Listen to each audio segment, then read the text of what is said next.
గోదావరి పరిరక్షణ సమితి చైర్మన్ టీకే విశ్వేశ్వరరెడ్డి ఈరోజు మరి మహాశివరాత్రి సందర్భంగా గోదావరిలో ఉన్నటువంటి ఘాట్లని పరిశీలించడం జరిగింది.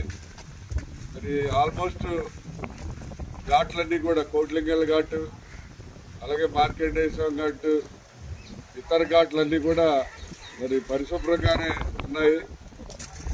ముఖ్యంగా ముందుగా మన జిల్లా కలెక్టర్ గారికి ధన్యవాదాలు తెలియజేస్తున్నాం.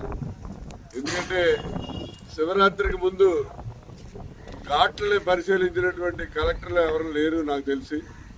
మరి మేడం ఎంతో ఉత్సాహంగా వచ్చి ఈ ఘాట్లన్నీ పరిశీలించి వాళ్ళకి డైరెక్షన్స్ ఇచ్చి ఘాట్లన్నీ కూడా శుభ్రంగా ఉండేలా చేసినందుకు ఆవిడకి ధన్యవాదాలు తెలియజేస్తున్నాం.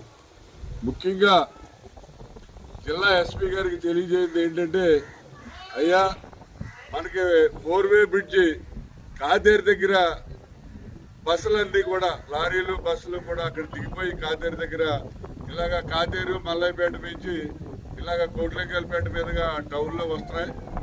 మీరు దయించి శివరాత్రి రోజున ఎటువంటి బస్సులు కానీ, అంటే హైదరాబాద్ నుంచి కానీ వేరే చోట్ల నుంచి కానీ వచ్చే బస్సులు కానీ, లేకపోతే లారీలు కానీ, లేకపోతే సిటీ బస్సులు కానీ, ఏవైనా సరే హెవీ వెహికల్స్ ఏవి కూడా కాదేరు దగ్గర డౌన్ కిందకి దిగి ఈ మల్లయ్యపేట, కాదేరు, ఈ సీతంపేట మీదుగా రాకుండా అక్కడ కొంతమూరు కోలమూరు దగ్గర అక్కడ 4-వే బ్రిడ్జ్ నుంచి కిందకి దిగి అటు నుంచి అలాగా కొంతమూరు మీద కోలమూరు మీద వెళ్ళిపోయేలాగా ఏర్పాట్లు చేయాలని కోరుతున్నాం.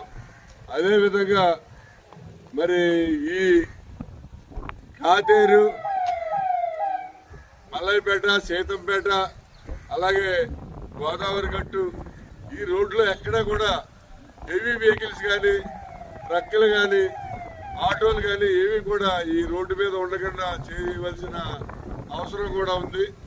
అంతేకాకుండా ఏదైతే ఇన్నీస్పేట మరి అక్కడ మాంకాళేశ్వరి టెంపుల్ దగ్గర మీరు రోడ్డు బ్లాక్ చేసి అక్కడ అటువైపు ఈ గౌతమి ఘాట్ వైపు ఏ రకమైన వెహికల్స్ కూడా రాకుండా కూడా అక్కడ కూడా కంట్రోల్ చేయవలసిన అవసరం ఉంది.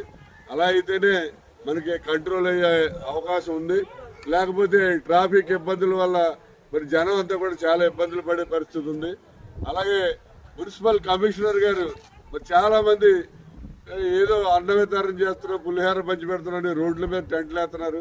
ఆ టెంట్లన్నీ కూడా మరి